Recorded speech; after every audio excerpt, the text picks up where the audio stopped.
Hola, buenas noches, soy Luis Felipe Coronado y hoy les vamos a hablar de el último filósofo llamado Guillermo de Ockham con mis compañeros Tomás Galvis, que les va a hablar de las ideas y o pensamientos que tenía este señor respecto a la filosofía y a la teología.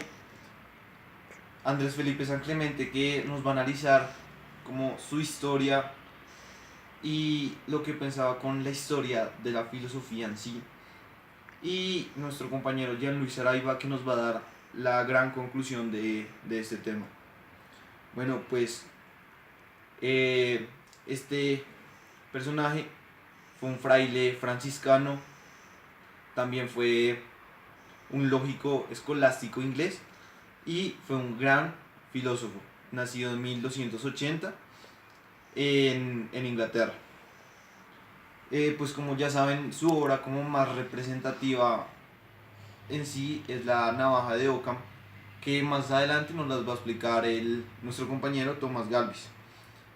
Como, como se sabe en el mundo, los franciscanos son las personas que ayudan a, a las personas de clases bajas, o es decir, que no tienen tantos recursos económicos, donde la gente importante, por así decirlo, porque no son tan importantes en este mundo.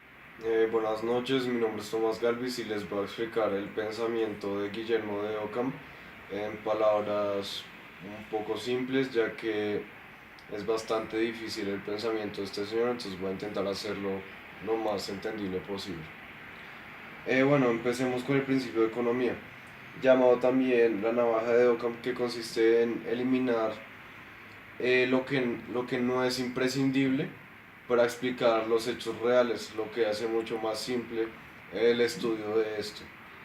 Luego sí que el principio nominalista, que básicamente plantea que todo lo que existe es individual, no hay colectivos.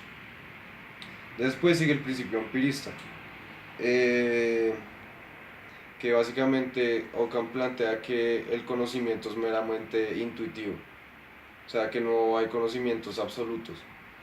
Eh, Luego sigue el principio voluntarista, que es en palabras más, palabras menos, el mundo es así porque Dios lo quiso.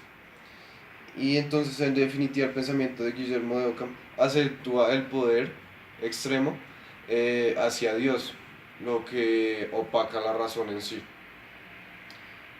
Y, y básicamente ese es todo su pensamiento. Buenas noches, me llamo Andrés Felipe San Clemente y yo les voy a hablar sobre la relación que tenía Guillermo de Ockham con la historia de la filosofía. Y bueno, como ya vieron anteriormente, este filósofo tuvo bastantes teorías, cosa que fue muy rica en información y en avances para la filosofía, la ciencia y las ideologías de la sociedad. Una de ellas fue el empirismo, el nominalismo, y pues una de las que más quedó grabadas fue en la que él explicaba y decía que Dios era el que decidía y lo controlaba todo en este mundo. Otras también muy reconocidas fueron que no existía el concepto de colectivismo, todo era individual, no había un colectivo, no había grupos y todas las cosas existían por sí solas. Y esas fueron de las que más se conoce hoy en día. Yo soy Jean Luis Araiba y les voy a hablar de Guillermo de Ockham, el cual fue un fraile franciscano que se mantuvo en la enseñanza escolástica y la inculcó. Él nació en 1280 después de Cristo en Inglaterra. Su obra más representativa es La navaja de Ockham, el cual explica uno de sus principios más importantes, que es el principio de economía, que dice que hay que eliminar lo que no es imprescindible para explicar los hechos de la vida cotidiana y reales. Luego tenemos el principio nominalista, donde nos dice que todo es individual, por lo que no hay colectivos.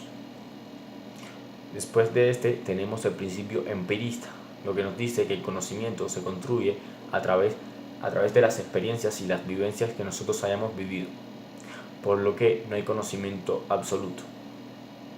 Y al final tenemos el principio voluntarista, donde nos cuenta que el mundo es así porque Dios lo quiso. En su pensamiento encontramos que Dios opaca a la razón no tiene prioridad, O sea, dice que Dios explica todos los hechos que ocurren en nuestra vida cotidiana.